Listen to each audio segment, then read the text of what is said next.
The island democracy of Taiwan is under increasing pressure from the authoritarian communist government of mainland China, which is outspoken about its desire to bring the freely elected government in Taipei under the control of Beijing. But Taiwan has long been a key partner of the United States. It's a thriving democracy in the Indo-Pacific and a technological powerhouse, particularly in the realm of advanced microchips. And the threat of Chinese military action against Taiwan has the potential to spark a direct US-China war.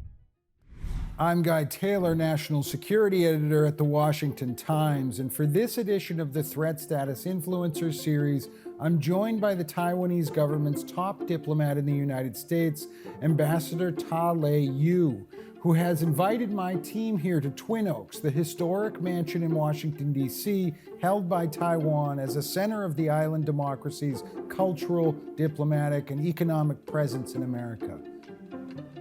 Ambassador Yui, thank you for joining me. Happy to be with you today and allow me the space and time to explain to your audience about what we are and what we're trying to do for the Taiwan's survival.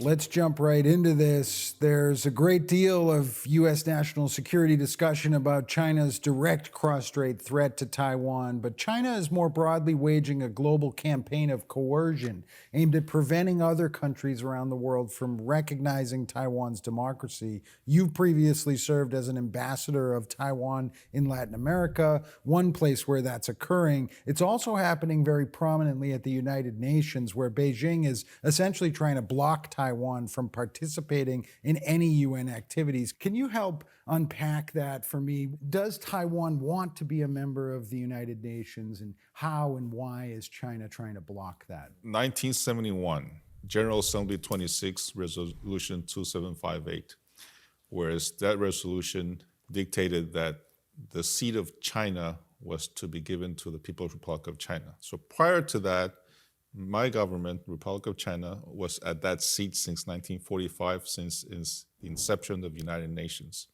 So after 2758 was passed in 1971, October, if I remember right,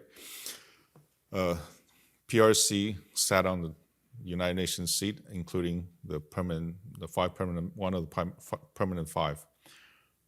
Since then, we've not been able to participate in any United Nations activities until 2009, when we were able to participate in the World Health Organization in its assembly as observers. But the fact is, People's Republic of China has been using Resolution 2758 as a legal international document that states that Taiwan belongs to the PRC, that therefore they own Taiwan, and that therefore they have the right to either take it to reunify Taiwan into their realms, even if it means by military means. And that's why it's so important to debunk 2758, because in that resolution, which is a short paragraph, it doesn't mention Taiwan at all. U.S. Deputy Assistant Secretary of State for China and Taiwan, Mark Lambert, has actually publicly said this year that the American government's position is, in fact, that China is mischaracterizing 2758. Right. And somehow, though, other nations are usually siding with China, and that there is maybe something going on behind the scenes there. How is China pressuring other nations to, what tactics is Beijing using here? You know, Beijing has been claiming Taiwan since 1949, when the People's Republic was founded October 1st in Beijing. And since then, you know, the nationalist government retreated to Taiwan, and they've been claiming Taiwan ever since. But the fact is, the PRC has never set foot on Taiwan. They've never ruled Taiwan. They've never had control of Taiwan. Therefore, their claim is bogus. And the 2758 resolution that they claim is the legal international document that proves that Taiwan is theirs is also fake, because it doesn't mention Taiwan at all. It doesn't mention whether countries other countries can interact with Taiwan. Doesn't mention whether Taiwan can or cannot participate in United Nations or other international organizations. And besides, the United Nations doesn't have the authority to decide whether Taiwan belongs to anyone. They're just an international body. But the PRC tries to use that on other countries, whether it's on their bilateral declarations, whether when they force other countries or they lure other countries into breaking diplomatic relations with Taiwan, they will use that document as legal proof that they can attack and have a military aggression against Taiwan, and that's why it's so important to debunk what the Chinese are trying to do. You can't just tell it 1,000 times; it becomes reality. What does Taiwan? What relationship does it want to have with the UN, and what can Taipei bring to the UN system? Well, I mean, we have all the rights. We have 23.5 million people, and we have all the right to be incorporated into the United Nations. We are a sovereign, independent nation. Our name is called Republic of China, commonly known as Taiwan, and that's the name, the nomenclature we use mostly because we don't want to be confused with the people of the Republic of China. But our formal name is Republic of China. We have all the rights to be included in its activities.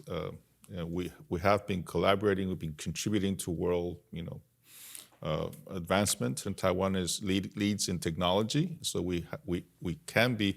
Imagine, we lead in technology in telecommunications, yet we're not members of the ITU, International Telecommunications Union. It doesn't make sense. Over half of the world's trade goes through the Taiwan Straits. Yet we cannot be in international bodies that regulates that. Many planes, over 1 million planes, fly over Taiwan or the Taiwan Straits every year. Yet we're not members of ICAO, International Civil Aviation Organization. So it doesn't make sense. But because of PRC's encroachment and PRC's pressure, we have not yet been able to participate in these organizations. And but the support that we're getting from other friends, not only the diplomatic allies, but from the United States, from European countries, from other countries, is growing ever because it is not right and it's not correct for us to be continuously being impeded for participating in these international organizations. The United States itself does not technically recognize Taiwan's independence, but Washington is almost in a delicate diplomatic dance with Beijing over Taiwan's status. But the U.S. has the Taiwan Relations Act, which dates back all the way to 1979, 1980, which creates a special relationship between the United States and Taiwan. Does the U.S. approach offer a good model or an example for other nations to follow? Or does Taiwan want something different when it comes to relations with other sovereign countries? Well, first of all, prior to 1979, the United States and my country, the Republic of China, and Taiwan, we had diplomatic relations. And in 1979, the United States decided to end relations with us and open it with the People's Republic of China. At that point in time, United States Congress passed the Taiwan Relations Act, which gave it a legal foundation basis that the United States can interact with Taiwan in the lack of diplomatic relations. So that has been the legal foundation, has been the basis with which Taiwan and United States have been able to expand their horizons in terms of collaboration, in terms of all sorts of interactions. And nowadays, today, our relations is often described as rock solid. And we enjoy bipartisan support from either the Republican Party or the Democratic Party. The support for Taiwan, generally speaking, in the United States is very strong. So yes, in countries where diplomatic relations is lacking with Taiwan, the way the U.S. interacts with Taiwan, having the Taiwan Relations Act, it's a pretty good model to follow. And again, we're celebrating 45 years of the Taiwan Relations Act, TRA. Let's look at this moment of direct pressure and the threat of military action from China. When I was last in Taiwan in 2022, then Foreign Minister Joseph Wu, I believe he's now the Secretary General of Taiwan's National Security Council, he was very public in warning that a Chinese military invasion of Taiwan may be imminent and that the world should be awake to this. Is a Chinese military invasion of Taiwan imminent? The PRC, or its military, the PLA, People's Liberation Army, is certainly preparing for it. So the prospects of military aggressions against Taiwan from the PLA is it's real, and they're making all the preparations possible. Actually, last week they conducted landing exercises of its military across from Taiwan. So this practice is very real, but the threats that PRC is conducting against Taiwan is not just through the legal, or we call it lawfare, legal aspects of using 2758, but also has a military component. The constant aggression from PRC, its planes, its ships circling Taiwan, or entering into our identification zone, or through economic coercion. They weaponize trade. Some articles that products that were being exported from Taiwan to the PRC, if they don't like something that Taiwan is doing, they stop it immediately. They've repeated those coercions against other countries such as Australia or Lithuania, because Lithuania decided to open offices with Taiwan, and also cyber attacks, disinformation. So there are all sorts of ways that PRC is trying to use against Taiwan, so that we fall under them and become part of them, and that's what we're trying to defend against. And obviously, PRC is a much bigger country, much bigger political force, much bigger military. So we're doing all we can to better protect ourselves. So our military is getting better. We're spending a lot more in military defense, buying more equipment, training our soldiers better, and trying to learn more from other countries in dealing with bigger countries, such as Ukraine. Well, speaking of, President Biden has publicly said the United States military would support Taiwan in the event of an invasion by China. We even see reports now that U.S. Navy SEALs are potentially training for some sort of role should there be an invasion. But could Taiwan defend itself without U.S. help, and would it welcome U.S. help in this? Well, we welcome any gestures and concrete actions from friends, United States and other countries, in helping Taiwan defend itself better. We are determined to defend our own homeland, and again, we've increased considerably our defense budget.